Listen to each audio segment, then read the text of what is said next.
We're here in the harbor, Zadar, and we're going to take this speed ferry over to Pula. It'll take about 4.5 hours to get there. We'll be there around 8:30 tonight, and it's only costing us like $27 each to get there. It's about 8:30 in the morning here, our first day in Pula. This is the hotel. We had a yellow building there, and we're actually looking right over this thing. This restaurant's pretty unique. The waiter's got to constantly cross the road here to pick up stuff and return it here. It's constant traffic. It's kind of hilarious to watch. There they go again.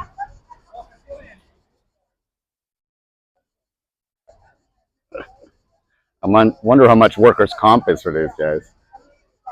Oh, here comes the other guy. He's back. We're heading down this way towards the amphitheater. We're going to explore the Pula Amphitheater, or the Pula Arena as it's called. It was finished in the year 69, I think, about 2,000 years ago. And it is nearly intact still. It's pretty amazing. It was one of the few ones that are still standing like this. I think it's the 7th largest of all from the Roman Empire. It looks bigger and bigger the closer you get to it. That's a €10 entrance fee. Okay, we're now on the inside of the amphitheater, and they have a film festival going on here. They have actually had a lot of concerts in here. A lot of famous people have performed inside of this. The film festival starts in about 4 hours. They're still letting visitors in before it begins, but that's a pretty big screen right here. So you still have all the setup here for this film festival. It starts here shortly. And here you can actually pay for your cup. You got to pay a deposit of €2. Then you pay your drink, and then you get your €2 back.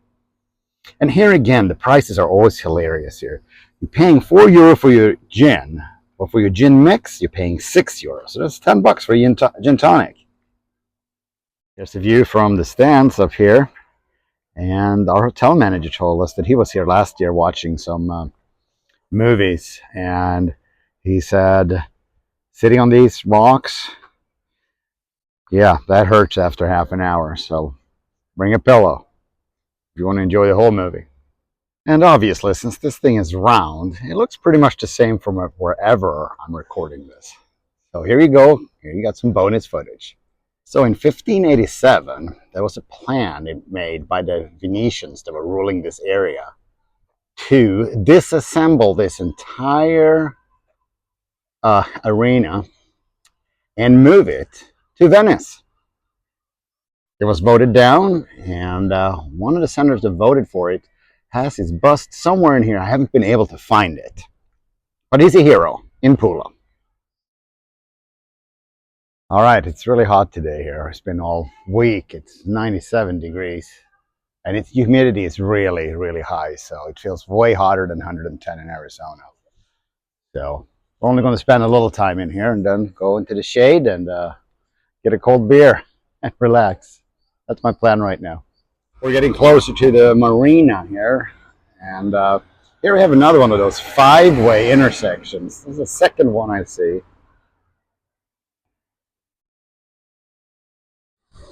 They have a pretty nice marina area down here, and in the distance here, it looks like they have a shipyard and they're building or dismantling a ship. We're at the Forum Square in Pula, as you see the sign says there. On that, exploring, and we're going to go down the streets here and check out the old town.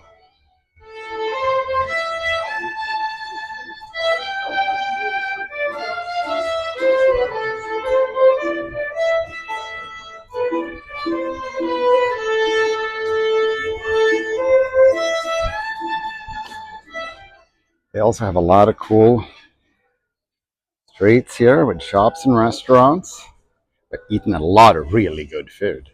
Their pastas and pizzas are really good. Rivals Italy. For all you guys that need to get your ducks in a row, I recommend you start here.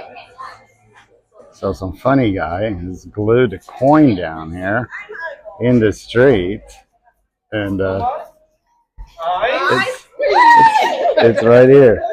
So many people would try to pick this thing up. It's kind of hilarious to watch a lot of these around. They're specializing in all kinds of flavored olive oil here. We've tried a few and they are quite tasty.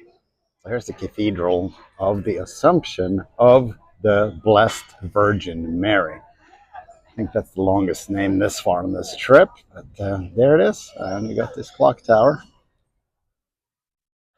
It's really hot and humid, so Lynette found some shade underneath a tree here. You ready for a cold beer? Okay, well, I'm gonna go find one. A lot of places down the road here we can choose from. We will pick one.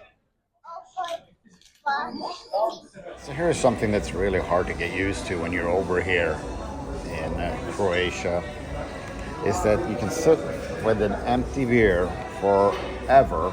They'll never come and ask you if you want another one or ask you if you're going to pay. You're gonna have to flag them down if you want one more beer every time. In every restaurant we've been in 4 different cities, every restaurant the same thing. It's really hard to find anybody to get to pay and get another one. You always have to ask. They will never ever come and ask if you want another drink or if you're ready for your check. It's pretty fascinating. It's really hard to get used to. So magic happened. I managed to find somebody and get another beer. She even served us some peanuts with a smile.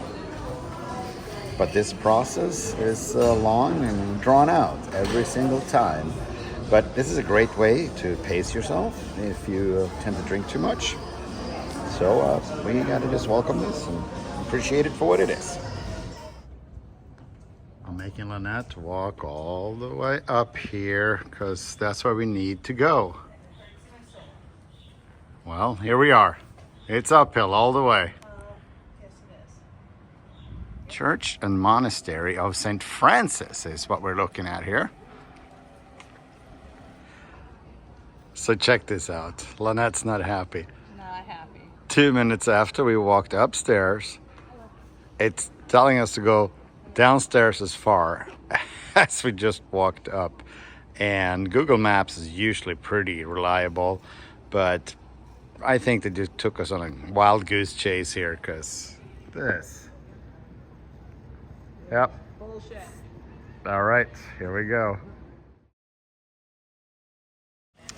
We found a place to eat here in this restaurant. It was really good yesterday. Here's Lynette. She found me. Did.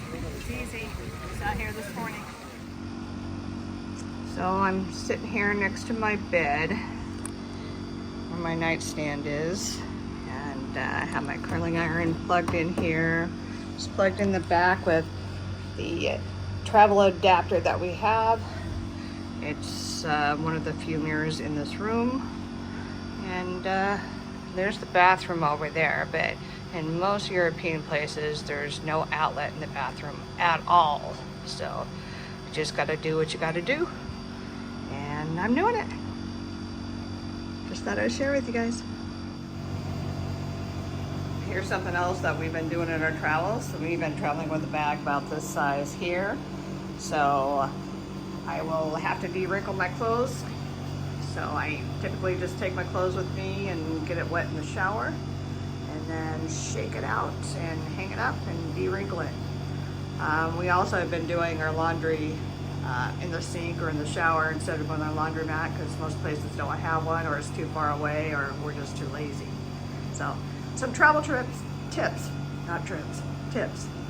Perfect.